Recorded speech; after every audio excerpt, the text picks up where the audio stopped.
बेटा सबसे पहले नया चैप्टर में बात करते हैं न्यूरल कंट्रोल एंड कोऑर्डिनेशन का। थोड़ा सा इंपॉर्टेंट है, बहुत ज्यादा तो नहीं बोलेंगे लेकिन थोड़ा सा इंपॉर्टेंट है। सवाल बनता है इससे भी अच्छा खासा, 1 से 2 सवाल का एरिया हर साल है। ठीक है, सबसे पहले तो न्यूरल कंट्रोल में जाने से पहले इस बारे में बात कर ले कि इसमें खास क्या है। तो यही वो सिस्टम है जो पूरे बॉडी को चलाता है ना। ये सबसे खास बात है इस बारे में। दूसरा खास बात इसका कि कोई भी ऐसा और एनिमल नहीं है जो थोड़ा डेवलप्ड हो और उसमें न्यूरॉन नहीं, एक्सेप्ट पोरीफेरा।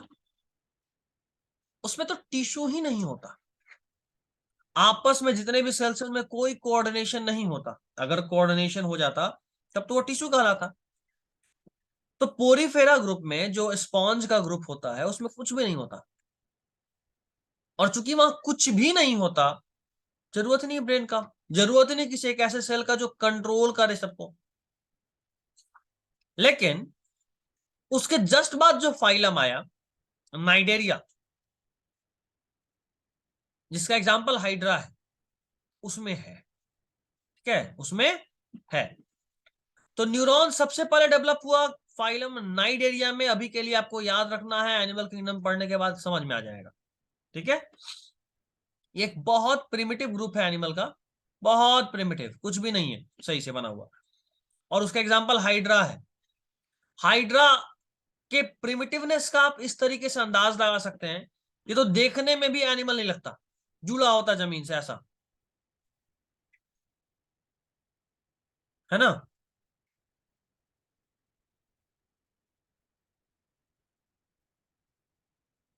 ये है हाइड्रा।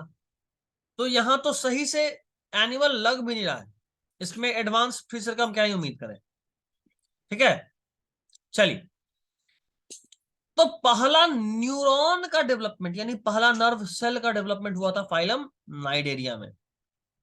जबकि पहले न्यूरल सिस्टम, नर्वस सिस्टम का बात करें जहां पे कि इन न्यूरॉन्स में भी आपस में कोऑर्डिनेशन हो, इसमें इस तरह के पहले एक सिस्टम का डेवलपमेंट हुआ था प्लेटी हेलमिंथेस में। यानी सबसे पहले आता है पोरीफेरा,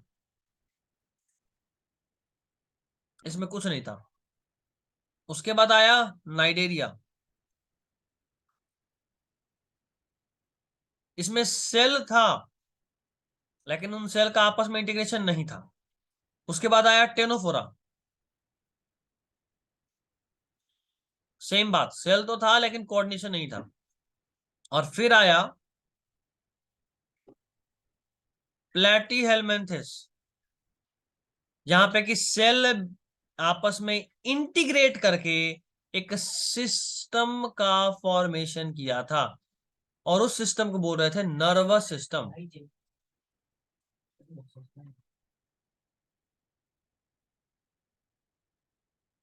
उस सिस्टम को क्या बोल रहे थे? Nervous system. ठीक है, चलो आगे बढ़ते हैं।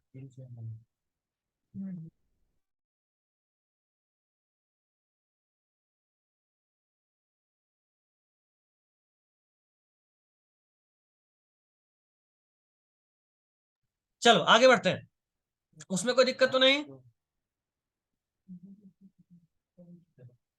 इस वाले में कोई दिक्कत तो नहीं ना? ऐसा तो कुछ था ही नहीं जिसमें दिक्कत हो। बट चलो आगे बढ़ते हैं।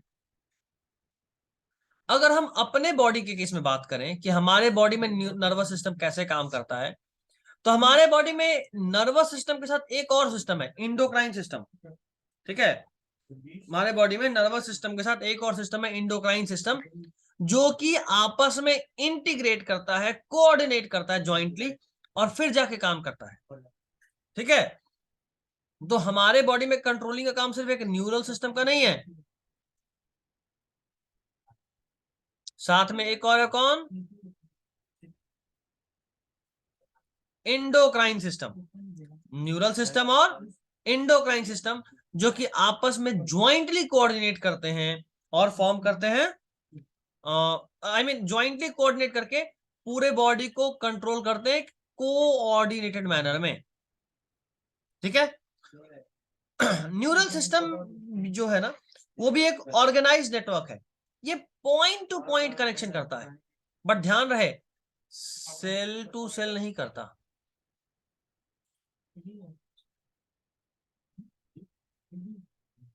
ध्यान देना है, ये पॉइंट टू पॉइंट कनेक्शन करता है, सेल टू सेल नहीं। यानी ब्रेन से हाथ तक एक जगह, ब्रेन से हाथ तक एक जगह, एक पॉइंट ये, एक पॉइंट ये, ब्रेन से हार्ट तक एक जगह। ऐसा नहीं है कि ब्रेन से हार्ट के हर सेल में जा रहा हूं, ऐसा नहीं। ब्रेन से हाथ के हर सेल में जा रहा हूं, नहीं। पॉइंट, कुछ मेजर एरियाज है वहां पे होता है इसका कंट्रोल डायरेक्ट। तो नर्वस सिस्टम न्यूरॉन्स के through point two point control करता है, ना कि सेल टू सेल। और इसीलिए इसको इंडोक्राइन का जरूरत है, क्योंकि ये खुद तो कर नहीं सकता हर एक सेल को कंट्रोल। जबकि इंडोक्राइन क्या करता है कि वो सीधा हार्मोन डाल दिया ब्लड में। अब ब्लड तो हर सेल तक गया, और हर सेल तक गया तो हर सेल तक अपना इंडोक्राइन सिस्टम इंफॉर्मेशन पहुंचा सकता है। ठीक है, ठीक है बालक, बताइए कोई दिक्कत यहां तक? बोल लो। Yes sir. चलो आगे बढ़ते हैं। अब बात करें ह्यूमन में न्यूरल सिस्टम का। ये न्यूरॉन से मिलकर बना हुआ है ना। ये डिटेक्ट कर सकता है चेंज को, उसको उस इंपल्स जो जनरेट हुआ उसको रिसीव कर सकता है, उसको ट्रांसमिट करता है अलग अलग जगह तक, और वापस में स्टिमुलस भी ट्रांसमिट, और आप बोलो रिस्पॉन्स भी दे सकता है, जो यहां नहीं लिखा हुआ है। तो it can detect, it can receive, it can transmit the different kind of stimuli, अलग अलग तरह का स्टिमुली, आवाज का स्टिमुली, टेस्ट का स्टिमुली, स्मेल का स्टिमुली, टच का स्टिमुली, है ना।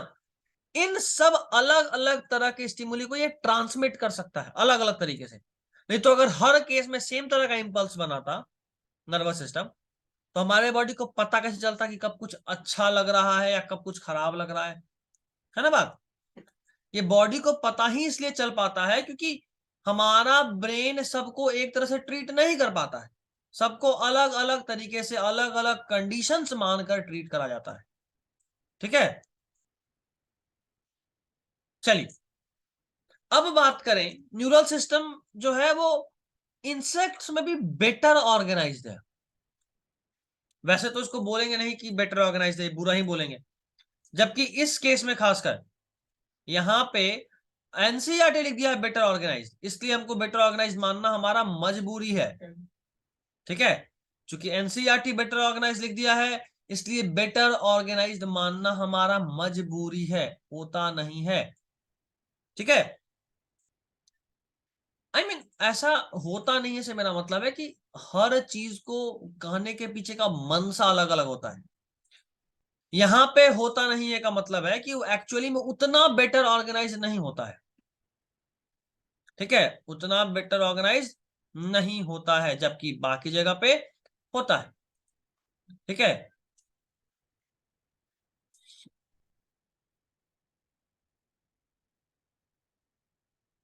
आगे देखो। अब यहां पे बेटर ऑर्गेनाइज्ड बोलने के पीछे का कुछ तो लॉजिक रहा होगा।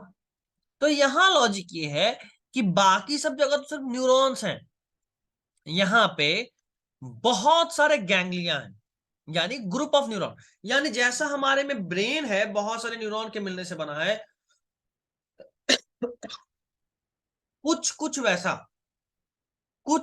वैसा चीज इस इंसेक्ट्स में है, कुछ वैसा।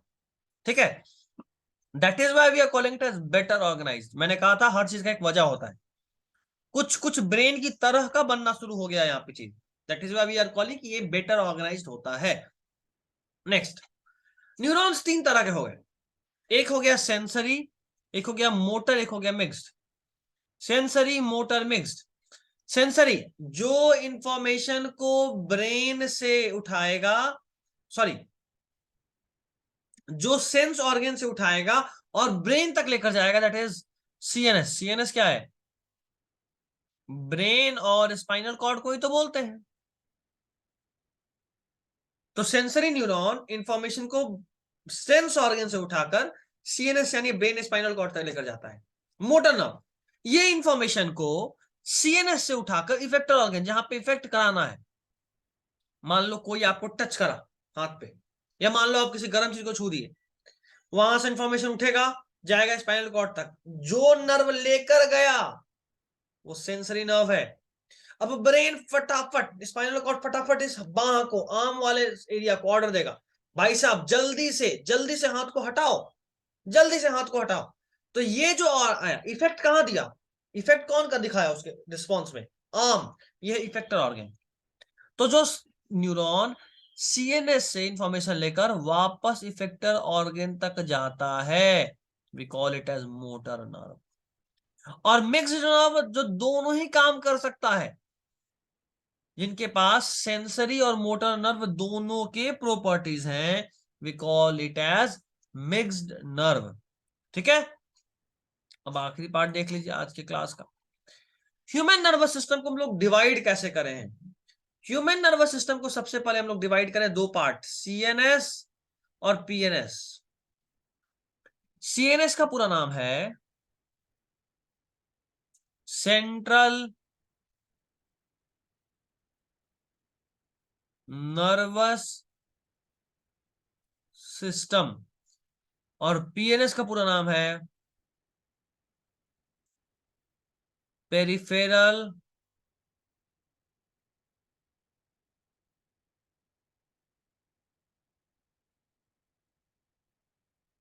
Nervous system. एक है सेंट्रल नर्वस सिस्टम, एक है पेरिफेरल नर्वस सिस्टम। ठीक है, सीएनएस और पीएनएस। पेरिफेरल नर्वस सिस्टम में मेनली न्यूरॉन्स आते हैं। क्या आता है? न्यूरॉन्स। जबकि सीएनएस में क्या आता है? ब्रेन और स्पाइनल कॉर्ड। सीएनएस में आता है ब्रेन स्पाइनल कॉर्ड, पीएनएस में आता है न्यूरॉन। ठीक है, अब ये पीएनएस फिर से दो टाइप, ऑटोनोमिक यानी इनवॉलेंट्री, जो अपने आप काम करता हो, जैसे आपका हार्ट का बीट होना, आप चाह के भी रोक नहीं सकते हो। दूसरा सोमैटिक, जो आपके कंट्रोल में है। ठीक है, उसके बाद हमने ऑटोनॉमिक को भी दो टाइप में बांटा, सिंपैथेटिक, पैरासिम्पैथेटिक। सिंपैथेटिक अक्सर चीजों को स्टिमुलेट करके और बढ़ाता है, जबकि पैरासिम्पैथेटिक चीजों को स्टिमुलेट करके नॉर्मल लेके आता है। जैसे आप डर गए, हार्ट बीट बढ़ गया, है ना, सांस तेज हो गया, ये सिंपैथेटिक करा, अपने आप हुआ है, आप नहीं चाहे थे कि मेरा हार्ट बीट बढ़े, या आप नहीं चाहते कि मेरा सांस तेज हो, ये अपने आप हो गया था, सिंपैथेटिक। फिर पैरासिम्पैथेटिक का रोल आएगा, और जो कुछ भी तेज हुआ था वो वापस अपने नॉर्मल स्टेट पे पहुंच जाएगा। This is role of parasympathetic neurons. ठीक है बच्चा लोग, बताइए यहां तक में कोई दिक्कत हो तो।